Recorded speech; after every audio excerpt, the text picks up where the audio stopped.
Isang maikling kwento pero totoo. Nang nilalang ng Diyos ang kalabaw, sabi niya rito, ikaw ay magtatrabaho mula umaga hanggang gabi. Bubuhatin mo at kakayanin ang lahat ng ipapapasan sa iyo, mabubuhay ka ng 50 taon. Sagot ng kalabaw, masyadong mahaba po yung 50 taon, pwede po bang 20 taon na lang? At sumang-ayon ang Diyos sa kahilingan ng kalabaw. Nang nilalang ng Diyos ang aso, sabi niya rito, ikaw ay magiging tagabantay ng bahay, sulod-suluran sa gusto ng iyong amo, mabubuhay ka ng 25 taon.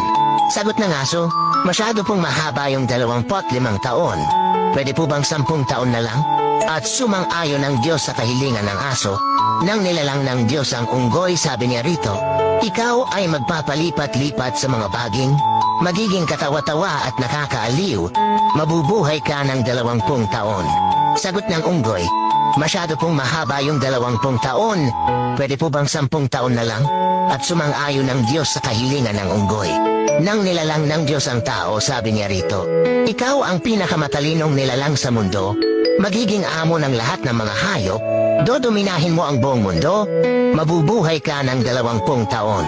Sagot ng tao, masyado pong maiksi yung 20 taon, pwede po bang ibigay ninyo sa akin yung 30 taon na tinanggihan ng kalabaw, 15 taon na tinanggihan ng aso, at 10 taon na tinanggihan ng unggoy? At sumangayon uli ang Diyos sa kahilingan ng tao. Mula noon, ang tao ay namuhay ng 20 taon bilang tao. Nang siya'y ikasal, siya ay namuhay ng 30 taon bilang kalabaw. Nagtatrabaho mula umaga hanggang gabi, binubuhat at kinakaya ang lahat ng pasanin sa buhay.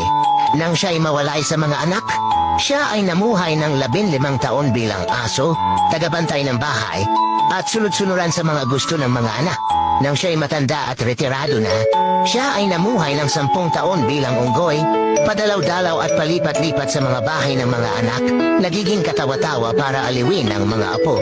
Katang-isip lamang pero totoo.